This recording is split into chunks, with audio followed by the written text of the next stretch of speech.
Olá, bem-vindo ao Fixamos, eu sou a Vlange e hoje a gente vai falar sobre enredo, sobre a estrutura das histórias que a gente lê e escreve a partir de 3 conceitos: incidente incitante, conflito e clímax. Eu já falei bastante sobre conflito e clímax aqui no canal, sobre incidente incitante ainda não, mas esse vídeo tá aqui pra isso, né? Aí na tela eu coloquei um esqueminha então que representa uma estrutura narrativa clássica e alguns dos seus momentos principais. Pra começar, quando eu digo narrativa clássica, eu tô partindo desses modelos que partem de uma narrativa aristotélica, dos contos de fada. Então você tem 3 atos. O primeiro ato você tem a apresentação, o mundo comum. Aí dentro disso você vai ter um incidente incitante que vai se desenvolvendo até que você chega num conflito que separa o primeiro e o segundo ato. Esse conflito vai gerar uma tensão que vai crescer cada vez mais até chegar num clímax, lá no terceiro ato já. E depois você tem o desfecho, a história acaba. Se você achou maneiro esse esquema, aproveita e dá um like no vídeo pro YouTube entender que esse conteúdo é relevante pra você. E se tá chegando no canal agora, já se inscreve, por favor, pra poder receber todos os próximos vídeos que eu lançar. Então agora vamos falar desses pontos da narrativa clássica, né?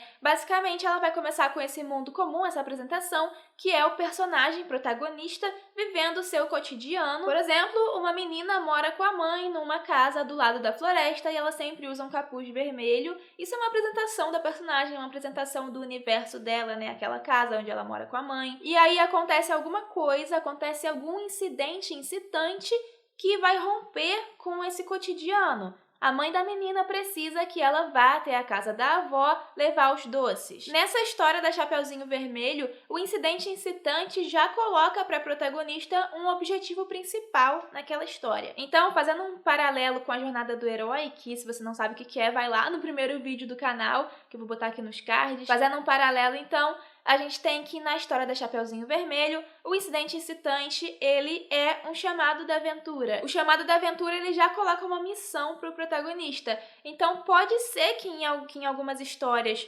o incidente incitante já seja essa missão, já seja esse chamado da aventura, que já vai dar o objetivo principal do protagonista na narrativa, mas em outras histórias pode ser que esse objetivo principal só apareça depois. O negócio é que toda narrativa, pensando numa narrativa dramática, ela obrigatoriamente vai ter um objetivo principal em algum momento. Se a gente tiver um olhar macro para as narrativas, né, pensando na estrutura, a gente sempre vai ter um protagonista com um objetivo principal e existe uma força contrária a esse objetivo principal que vai gerar conflito. Então, na história da Chapeuzinho Vermelho, o conflito ele surge quando a gente já tem esse objetivo da protagonista, a gente já sabe, a gente leitor, e a gente recebe a informação de que para realizar esse objetivo, para entregar os doces na casa da avó, ela vai precisar passar por uma floresta perigosa onde mora um lobo mau. O lobo mau, ele representa um perigo para ela. Ele é um obstáculo, ele é uma força contrária ao objetivo dela. Para ela realizar o objetivo, ela vai ter que passar por cima desse obstáculo. Então, isso é o conflito. O conflito é uma colisão entre o objetivo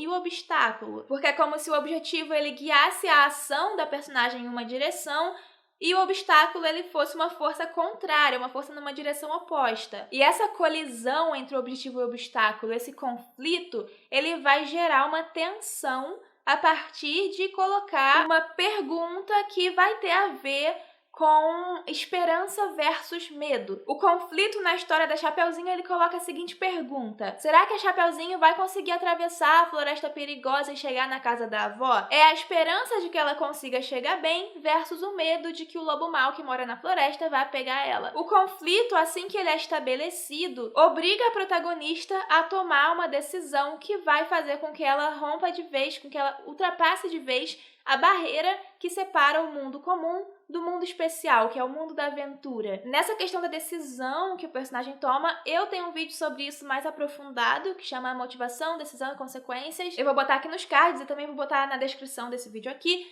E eu recomendo que depois de terminar de assistir esse vídeo aqui, você vá assistir esse outro, mas por enquanto vamos continuar nesse aqui. Então vamos falar do clímax finalmente. O clímax, ele é aquele momento de maior tensão da história. É o momento em que a tensão ela é elevada ao máximo e finalmente ela é aliviada. O clímax pode ser visto como uma resposta àquela pergunta que o conflito colocou. Então a Chapeuzinho chega na casa da avó, mas o lobo chegou primeiro e por fim o lobo é vencido e a Chapeuzinho Chapeuzinho e a avó dela são salvas desse perigo. Então, o incidente incitante, conflito, clímax, num conto de fada é fácil de enxergar essa estrutura. Então agora vamos ver isso num livro, num romance de aventura de 400 páginas, contemporâneo e nacional. O livro é A Filha do Reich, do Paulo Stuck, que você pode conhecer mais no link aqui na descrição desse vídeo. Antes de começar a falar dessa história, eu vou ler a sinopse só para poder dar uma situada, tá? Ao receber a notícia da morte do seu pai, Olaf, um ex-soldado alemão refugiado do Brasil, o publicitário Hugo Zimmer viaja à Serra Gaúcha para cuidar do funeral.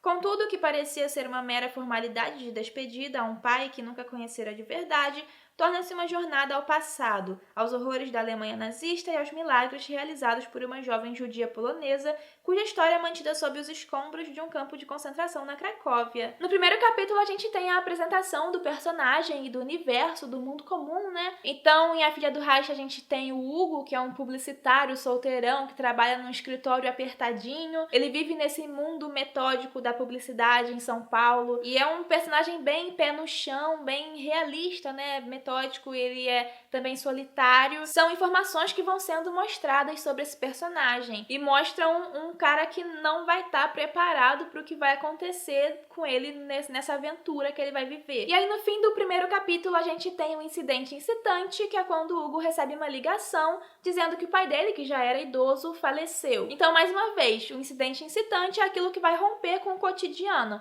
Mas não só isso, a gente pode pensar no incidente incitante como algo que vai realmente começar a história, sabe? Ele incita o início da história a ser contada. Porque vamos concordar, a história da Chapeuzinho Vermelho, quando ela é só uma menina comum que mora com a mãe numa casa do lado da floresta, isso ainda não é uma história, é um contexto. A história ela começa de fato porque a mãe pede pra Chapeuzinho atravessar a floresta e levar os doces pra avó. Pra falar de outro livro, Tartarugas Até Lá Embaixo, do John Green. A história só começa mesmo porque a protagonista fica sabendo que o pai de um garoto que ela conheceu desapareceu e a empresa dele tá oferecendo $100.000 pra quem tiver alguma informação. Antes disso, a gente não tem uma história, porque o incidente incitante, ele vai abrir caminho pro conflito. E se a gente não tem algo que leve a um conflito, a gente não tem uma narrativa dramática. Então, pensando nisso, a gente entende por que o incidente incitante ele sempre aparece no início da história, sempre nos primeiros capítulos. Ele é o primeiro grande evento de uma narrativa. Então, voltando pro A Filha do Reich, a gente tem esse incidente incitante, depois vão se desenrolando alguns eventos de menor importância dramática, o velório, a cremação, algumas informações misteriosas, o personagem ganha um objeto misterioso. Até aqui, o conflito principal da história ele ainda não foi estabelecido, então a gente está naquele momento entre o incidente incitante e o conflito, e esse momento ainda tá na etapa de apresentação. Então a gente ainda tem desenvolvimento de personagem, ainda tem apresentação de coisas que aconteceram no passado. Finalmente, no capítulo 6 desse livro, a gente vai ter o conflito sendo estabelecido. O Hugo lê uma carta que o pai dele deixou pedindo duas coisas, né? Pedindo que o Hugo realize 2 desejos dele. A partir daqui, a gente tem o objetivo principal do personagem na história e a questão: o Hugo vai conseguir realizar os pedidos do pai? E por que isso é um conflito? Como eu falei, o conflito ele vem da colisão entre o objetivo principal e a força contrária, né, o obstáculo. Bom, o objetivo aqui é realizar os pedidos do pai, mas ao mesmo tempo a gente tem um obstáculo que ele já vai se desenhando aí, porque existem pessoas ligadas ao pai do Hugo que vão perseguir o Hugo, que não querem que o Hugo realize esses objetivos. Então, aquela pergunta do conflito de um jeito mais desenvolvido seria: será que o Hugo vai conseguir vencer essas pessoas que estão perseguindo e ameaçando ele para, enfim, conseguir realizar os desejos do pai? Essa própria questão remete a algo externo ao personagem, ou seja, algo que tá no mundo físico e não dentro do personagem, não na mente dele, não no psicológico dele, né? Então a gente vê um objetivo externo, um obstáculo externo. E geralmente o conflito principal da história é mesmo algo externo. Só que numa narrativa clássica complexa, como é o caso de um romance, a gente tem também, entrelaçado a esse conflito principal externo, a gente tem um conflito interno. Esse movimento que o personagem faz do início ao fim da história cria também um movimento psicológico. O personagem passa por transformações psicológicas, né? E esse movimento psicológico é o que a gente chama também de arco de personagem. Eu tenho vídeo sobre isso. Na verdade, eu vou botar na descrição uma lista de vídeos em que eu falo sobre conflito interno e arco de personagem. Então, qual é o objetivo interno do Hugo em A Filha do Reich?